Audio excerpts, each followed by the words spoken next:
escritorio, ¿no? Aquí caben los tres.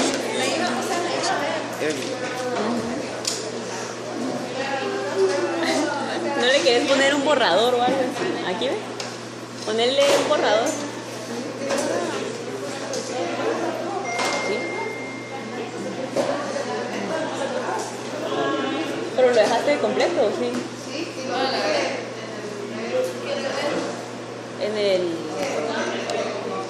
En el del cono. En el conito no. En el VLC. Es que ahí es donde yo lo miro. Bueno, si quieres te lo paso otra vez, pero ese es de 4.2, pero yo no. Ajá, sí, ese lo vi ayer, chaval. Ajá. No, no tiene casi nada, pero... Ajá, casi, o sea, dice como que una última cosita y después todo lo demás es de lo del...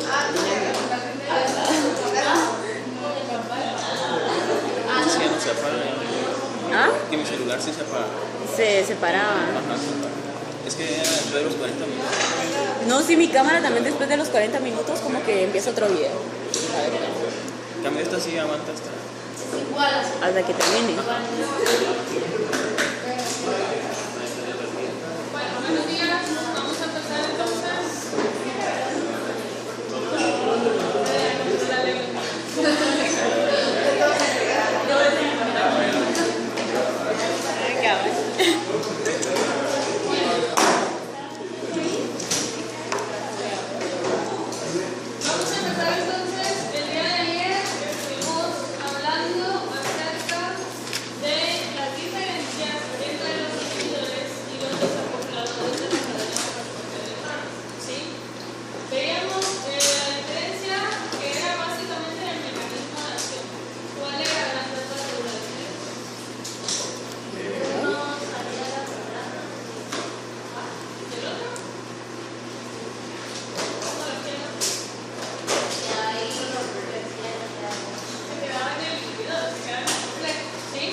favorecer la respiración, para que el oxígeno pueda seguir siendo captado. ¿Por qué? Porque el bloqueo está en el complejo 3 y el citocromo C ustedes saben que va de complejo 3 a complejo 4.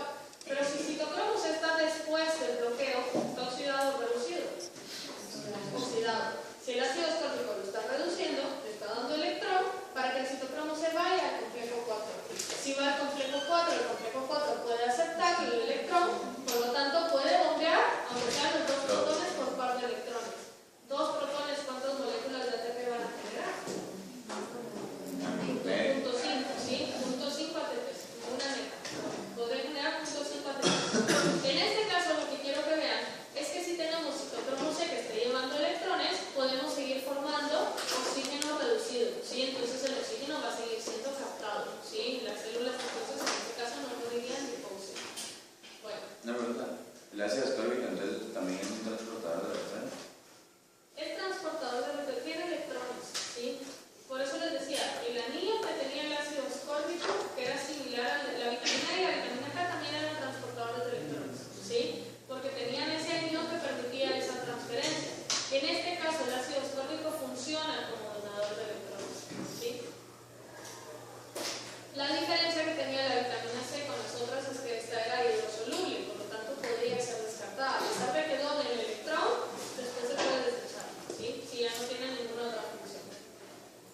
En el complejo 3 tenemos más inhibidores y son inhibidores mucho más fuertes. Tenemos las ácidas, tenemos el cianuro y el monóxido de carbono. Si se recuerdan, el monóxido de carbono y el cianuro también podían inhibirse a la hemoglobina, ¿sí? ¿Se recuerdan? Eso lo tuvieron que haber visto si trabajaban por relación cuando vieron la parte de hemoglobina. El monóxido de carbono se unía al sexto enlace de coordinación de la hemoglobina, que era la posición del oxígeno. Y esto era porque la forma que generaba el monóxido de carbono, el monóxido de carbono entonces puede ocupar muy fácilmente los lugares que ocupaba el oxígeno. Quiere decir que el monóxido de carbono muy fácilmente va a poder bloquear al complejo 4, que es el complejo que se encarga de unir al oxígeno con los electrones, ¿sí? En este caso entonces todos los complejos quedan reducidos. ¿Por qué? Porque el complejo 4 era el último, ¿sí? Quiere decir que 3, 1 y todos los que están antes quedan sin poder seguir transfiriendo electrones. ¿Qué pasa entonces con el bombeo de protones? Se detiene, porque están reducidos, ya no pueden aceptar un nuevo electrón que les dé la fuerza para bombear más, ¿sí? Ya bombearon los de los electrones que recibieron, pero ya no pueden seguir recibiendo más. Por lo tanto, el bombeo de protones se detiene, disminuye la fuerza protomotriz y deja de haber síntesis de ATP, ¿sí? Los desacoplajes no tienen ningún efecto alguno y esto se los puse acá porque vamos a ver que con otras inhibiciones que los desacoplajes pueden ayudar a que el bombeo de protones se mantenga. El cianuro y el monóxido de carbono también se fijan a la hemoglobina, que era lo que les decía. Por lo tanto, estas inhibiciones no solo generan daño a nivel de la cadena de transportes de electrones, sino también con el transporte de oxígeno, ¿sí? Quiere decir que al final la hipoxia que se genera en las células es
Entonces cada vez, o sea, lo que hacen es que disminuyen el gradiente y Disminuyen el gradiente de protones, pero no, o sea, lo restablecen, digamos, porque el gradiente de protones va a estar aumentado. entonces el gradiente está aumentado si hay más de un lado que el otro. Entonces si lo está metiendo en la matriz se va disminuyendo. Lo va a disminuir, pero si tenía mucho, esa disminución no lo baja, lo restablece. ¿No? Mira pues. Si usted tiene un flujo normal, ¿sí? De bombeo de protones, sabe que saca, mete, y así se la pasa. Lo está metiendo con el ATP sin tasa, ¿sí? Es un flujo normal. Cualquier cosa que le pare acá, si tenía un flujo normal, donde usted saca y sigue metiendo, pero tiene parado el bombeo, va a meter más de lo que va a sacar. Quiere decir que la fuerza protomotriz disminuye, porque no hay intercambio. No, porque si usted me está diciendo que para, si para la ATP sin tasa, entonces ya no entra la matriz y sigue todo lo demás. Exacto. Sigue entrando al espacio intermembrana, entonces Todo cada lo vez demás, hay más. complejo 1 al 4, siguen bombeando protones, ¿sí? Pero el complejo 5 es el que está bloqueado. Quiere decir que estos protones no pueden entrar, no pueden regresar, pero estos siguen bombeando. Si siguen bombeando al final, todos los protones van a estar acá. La concentración de protones acá disminuye. Se acumulan afuera. Se acumulan afuera. Entonces lo que usted quiere hacer con el desacoplante es que estos regresen. Pero entonces no van a regresar todos porque tienen muchísimos, ¿sí? Y obviamente esto es algo controlado. Entonces, ¿qué va a hacer? Va a dar pequeñas dosis para que regresen un poco, para que la transferencia de electrones se pueda seguir manteniendo, para que el oxígeno pueda seguirse captando. Ah, pero entonces, ¿por qué me dice que cuando leo que el gradiente aumenta, me dice que no? No aumenta porque el desacoplante. Ajá, pero el desacoplante, pero en sí, o sea, está Así parado el sin el proyecto. desacoplante, Sí, sin el desacoplante, el gradiente se aumenta. ¿Sí? Dos situaciones diferentes. Va. ¿Alguien que más? El novio de una mujer de 25 años que no responde a estímulos saldrá de urgencias porque tras tomar dos dosis de unos comprimidos para perder peso,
Ah, porque Para fin en necesitas este TP. caso, es eso lo que me interesa. Así que vean el tiempo y la temperatura, cómo aumentó la temperatura. ¿Sí? Se comprobó que la mujer cuidaba mucho su cuerpo y que había comprado las pastillas para perder peso a un amigo porque quería adelgazar para actuar en respeto. Entonces, ¿qué principio activo pudieran tener las pastillas? Acelerar el metabolismo. ¿Pero qué tenían? ¿Qué hacían? Acelerar el metabolismo, pero ¿qué era? Probablemente Como la medicina. un desacoplante. ¿Sí? El desacoplante que vimos era Dos cosas. DNT. el DNT, el 2,4 DNT. ¿Sí? ¿Cómo actúa el DNT? Del desplazamiento de membrana. Acelera el metabolismo, disminuye el gradiente de protones, ¿sí? Al final entonces la cantidad de energía es baja, ¿sí? ¿Qué diferencia hay entre un desacoplante y un inhibidor? Que uno se une al complejo y el otro no. Que uno se une a un complejo y el otro lo único que hace es disminuir fuerza protomotriz, ¿sí? ¿Qué síntomas de la paciente puede atribuir a los efectos del DNT? El calor, que sería en este caso la fiebre, ¿sí? La temperatura, ¿por qué? Porque, o sea, en vez de producir, pues como que, ajá, esa energía se va a producir calor. Exacto, ¿sí? Era el ciclo fútil del que hablábamos ayer, ¿sí? Que los protones salen, entran sin asociarse a un trabajo mecánico. ¿Qué más? La respiración, ¿por qué? Porque necesita, como tiene la deficiencia de energía, necesita más oxígeno. Exacto, y es relacionado con lo que vimos ayer también, que era la regulación, que era el control por aceptor, que un exceso en la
radical libre, ¿sí? Quiere decir que a la vez es fundamental para la vida, pero también es tóxico. Y los radicales libres que se producen cada vez que respiramos son los que están asociados al envejecimiento, ¿sí? Y por eso es que el envejecimiento es un proceso natural, porque conforme vamos respirando cada vez más vamos generando más daño celular, ¿sí? La hipoxia también genera daño celular, entonces no. De hecho, es algo interesante porque el hacer ejercicio está relacionado con mantener un daño oxidativo menor, ¿sí? Pero es interesante porque cuando hacen ejercicio la demanda de oxígeno incrementa, ¿sí? Realmente yo no he tenido la oportunidad de leer, no sé mucho al respecto, cómo el ejercicio puede contrarrestar ese daño a pesar de que hay un incremento de oxígeno. Me imagino, y aquí sí estoy hablando de forma completamente personal, sin ningún fundamento científico, que el ejercicio lo que ha de hacer es aumentar la respuesta antioxidativa, ¿sí? Si el ejercicio aumentara la respuesta antioxidante, no importa que haya más exposición de radicales libres, porque puede contrarrestar de mejor forma el daño. Podría ser. No ¿sí? puede ser también porque cuando uno hace ejercicio como que los tejidos necesitan más oxígeno, entonces al final no radicales libres. Pero vamos a ver ahorita, en la clase de hoy, que conforme se va dando esa transferencia de electrones, las probabilidades de que se generen radicales libres va siendo mayor, ¿sí? Porque cada una de las reacciones puede ir generando procesos que tengan alguna parte deficiente, ¿sí? De hecho, hay un porcentaje ya estimado, está en una diapositiva más adelante, pero en condiciones normales, entre el 3 y el 5% del oxígeno que se respira se convierte en radical libre, ¿sí? Entonces, si tú estás haciendo ejercicio y estás respirando más, ese 5% va a implicar una mayor concentración de radicales libres, ¿sí? En el porcentaje normal. Por eso les digo, cuando uno hace ejercicio, algo pasará, pero sí está comprobadísimo que el ejercicio lo que hace es disminuir el envejecimiento. Entonces ahí sí, tienen que ser más jóvenes y más llenos de energía y demás, hagan ejercicio, ¿sí? Vamos. Entonces, el oxígeno puede generar especies de reactivas de oxígeno que pueden ser mortales para las células, porque pueden generar daño a nivel de membrana, daño a nivel de moléculas, generar nuevos radicales libres. Entonces, la definición de radical, todo el mundo la sabe, es una molécula que posea un electrón desapareado.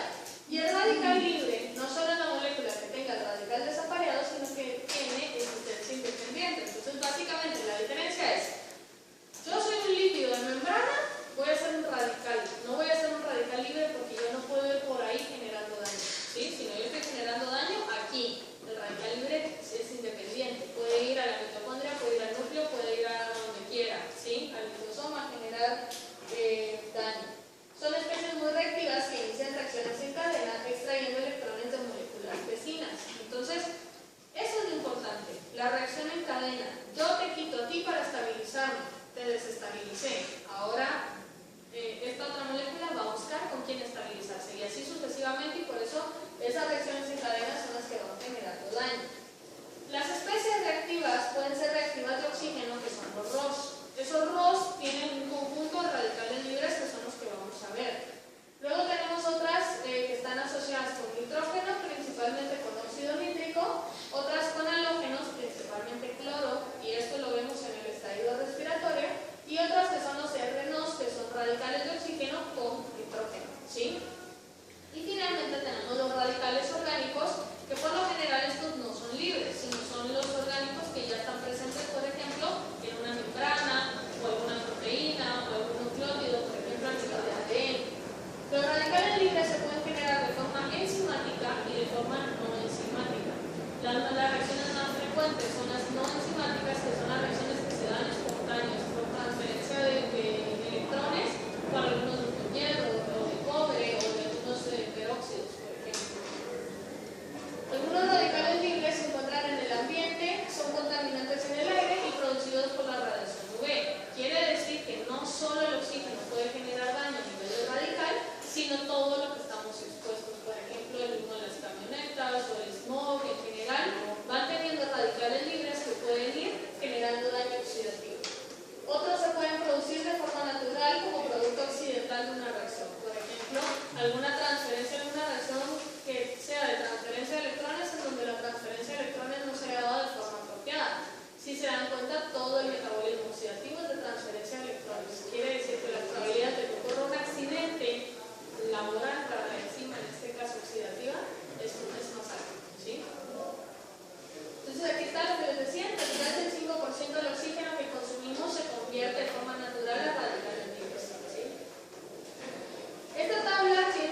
semikinonas de las que hablábamos en las clases anteriores.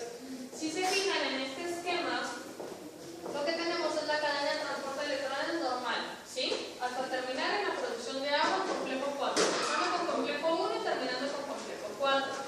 En el proceso entre complejo 1 y complejo 3 teníamos a la ubiquinona, que decíamos podía formar estados semiquinonas. Si tiene estados semiquinonas, el oxígeno está difundiendo a través de la membrana. Si pasa por una semiquinona, como es más electronegativo, le va a quitar el electrón. Si le quita el electrón, ¿qué se va a formar? Un radical superóxido. Y por eso decíamos, o por eso era que hablábamos de la importancia del ciclo Q. ¿Se recuerdan? Que decíamos, manteníamos en movimiento los electrones para disminuir el número de semiquinonas que tenemos, que lo podían hacer entre ubiquinonas o entre los grupos proféticos del complejo, ¿sí? Pero en ese caso, lo que quiero que vean es que si la semiquinona está en el preciso momento en el que el oxígeno pasa por la membrana, porque acuérdense que el oxígeno no entra solo por complejo 4, sino está difundiendo a lo largo de la membrana, ¿sí? Si pasa el oxígeno por ahí, se forma el radical superóxido, ¿sí? ¿Estamos bien con esto? Entonces, los ROS, a partir de este radical superóxido, se pueden formar todas las otras especies reactivas de oxígeno.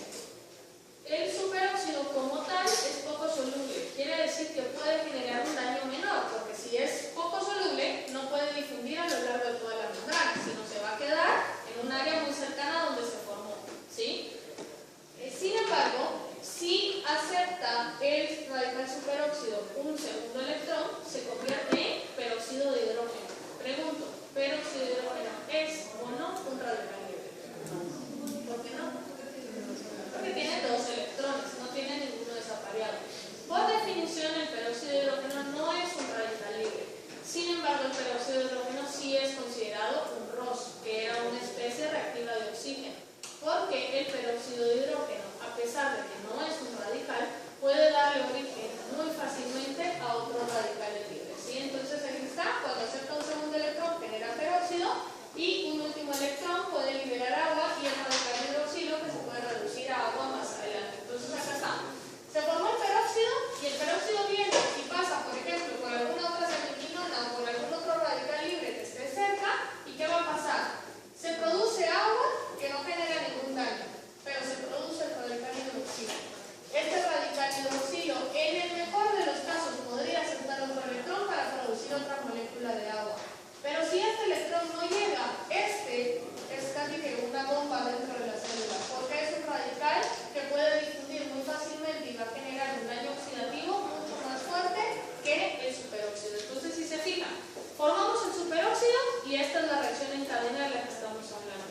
La reacción en cadena que va a formar muchos más ROS, que son unas especies reactivas de oxígeno que van a generar un daño más fuerte, ¿sí? Entonces aquí está oxígeno fundamental. Si se fijan, este y este serían los radicales libres, radical hidroxilo y radical superóxido, que son los que tienen los electrones desapareados. Este sería el peróxido de hidrógeno, que repito, no es un radical libre, pero sí es una especie reactiva de oxígeno. ¿Estamos bien acá? ¿Sí? Yo una cosa, en el de antes, para que pase el peróxido de hidrógeno, H2O y un hidroxilo radical, le tiene que dar un electrón también, otra vez. Necesita otro electrón, ¿sí? Otro donador de electrones. En este caso, el donador de electrón puede ser otro radical libre, ¿sí? Entonces, por ejemplo, si usted tenía, por ejemplo, otro superóxido, ese superóxido puede desestabilizar al peróxido. Entonces, al final, es una reacción en cadena entre radicales libres donde que le quede el electrón desapareado a quien lo quiera, porque en este caso, todo el mundo está tratando de estabilizarse, ¿sí? Bueno, entonces, esta es la misma imagen de la anterior. Aquí está, el superóxido es poco soluble, quiere decir que para poder difundir o para poder proyectar el daño, tiene que transformarse. La forma soluble, que es más estable, es el peróxido, que no es un radical libre porque ya tiene dos electrones, ¿sí? Sin embargo, es mucho más soluble que el superóxido y por lo tanto puede difundir, puede salir, puede entrar, puede irse a donde quiera. Al momento en que lo hace, puede aceptar un tercer electrón, en este caso, y esto lo convierte en un radical hidroxilo, que es el radical más reactivo, porque es mucho más soluble, por lo tanto puede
de un tercer electrón, sino que el mismo peróxido tiene el potencial de poder venir y generar el radical superóxido con una molécula de hierro, ¿sí? Puede ser una molécula de hierro, una molécula de cobre, por ejemplo, que haga una transferencia directa de electrones. ¿Se acuerdan cuando empezamos la clase de fosforilación explicábamos que podían ser muy fácilmente estos átomos transferencia de un solo electrón, ¿sí? Como solo es uno, obviamente se va a formar un radical libre, ¿sí? ¿Qué compartimiento celular es rico en hierro y cobre? ¿Quién?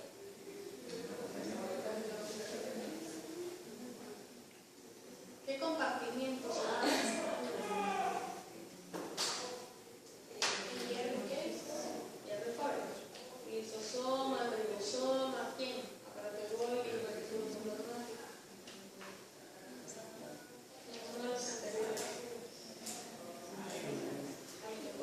¿sí? Quiere decir que la reacción de Fenton es una reacción muy frecuente en la mitocondria porque la mitocondria tiene un montón de átomos de hierro, ¿sí? Entonces todo el peróxido que pueda formarse ahí casi que de forma instantánea por una alta concentración de esto el equilibrio se va a ver desplazado a la formación del radical superóxido, que no es lo mismo que el hidroxilo. ¿Cuál es la diferencia?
Algunas formas de destruirlos es generando radicales libres. Por eso es que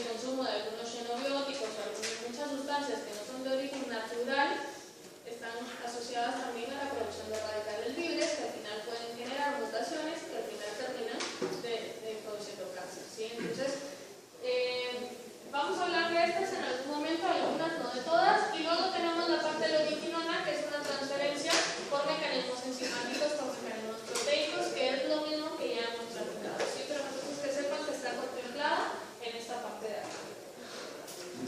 Bueno, el óxido nítrico tiene una función fisiológica, porque el óxido nítrico es un neurotransmisor y produce vasodilatación en condiciones normales.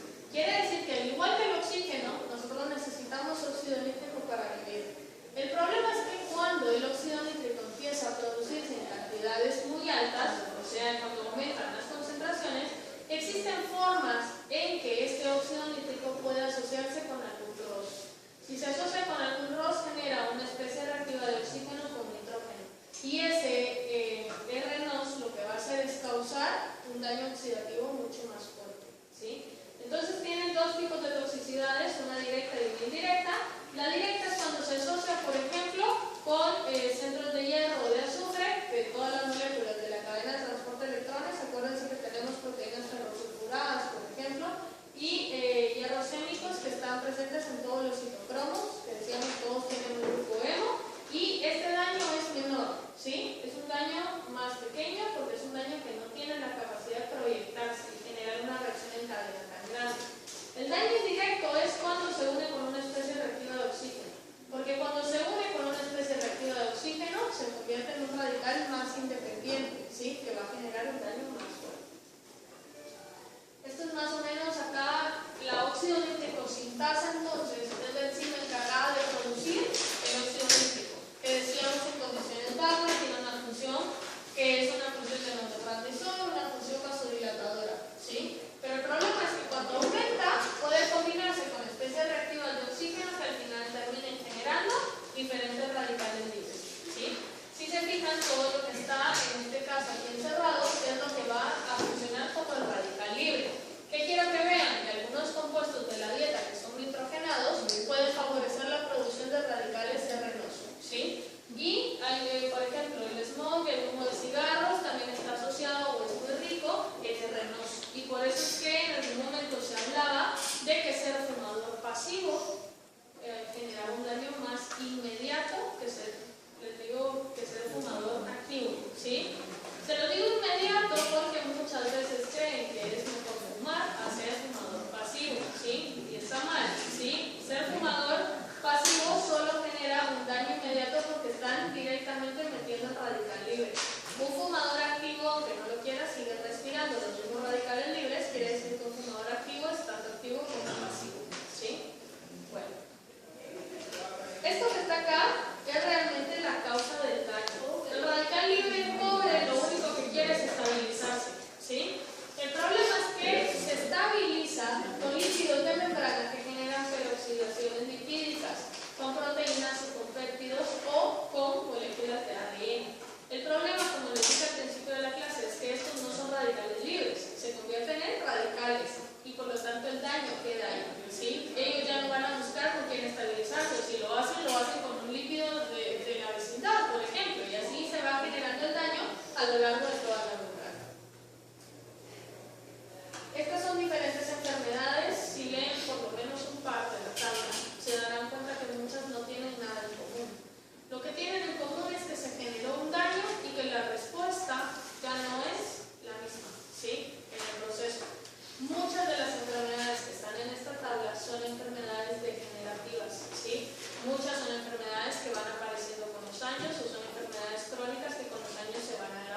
tengo más oxígeno, puedo producir más radicales libres. El problema es que aquí quien está utilizando más oxígeno es el fagocito. El problema para la bacteria que haya sido fagocitada. Porque el fagocito, como parte del sistema inmune, tiene la función de destruir a la bacteria que fagocitó. ¿Sí? Entonces, más o menos funciona algo como lo que está acá. Tenemos el fagocito y fagocitó a la bacteria. Si se fijan en el esquema, tiene dos bacterias diferentes acá. ¿Sí? Cuando se da el proceso de fagocitosis, entonces los fagocitos tienen que tener a la línea de pH oxidasa, que lo que hace es, a propósito, darle electrones al oxígeno. ¿Sí? Si se fijan, es una formación de radicales libres, formación enzimática, porque la enzima está produciendo el radical libre. ¿Cómo se llama este radical libre? Superóxido. Se produce el superóxido y aquí es donde se da el estado respiratorio porque el consumo de oxígeno se ve incrementado. ¿Sí? Aumenta la cantidad de oxígeno para que la cantidad de superóxido pueda ser más alta. ¿Sí? Si aumenta la cantidad de superóxido, tenemos otra enzima que es la superóxido dismutasa. Esta superóxido dismutasa puede formar el peróxido de hidrógeno.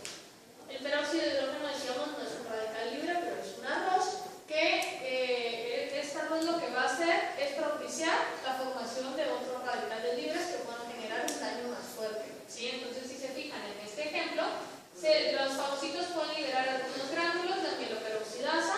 Hay diferentes tipos de gránulos, dependiendo de qué gránulos tengan, es que se va dando la clasificación celular y todo lo demás.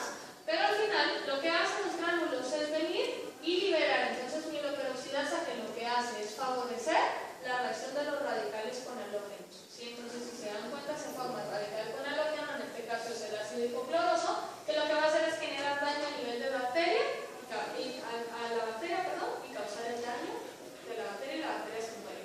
¿Sí? Otro de los casos es acá, la formación no enzimática del radical hidroxilo. ¿Cómo se le llama esta reacción? Ionización.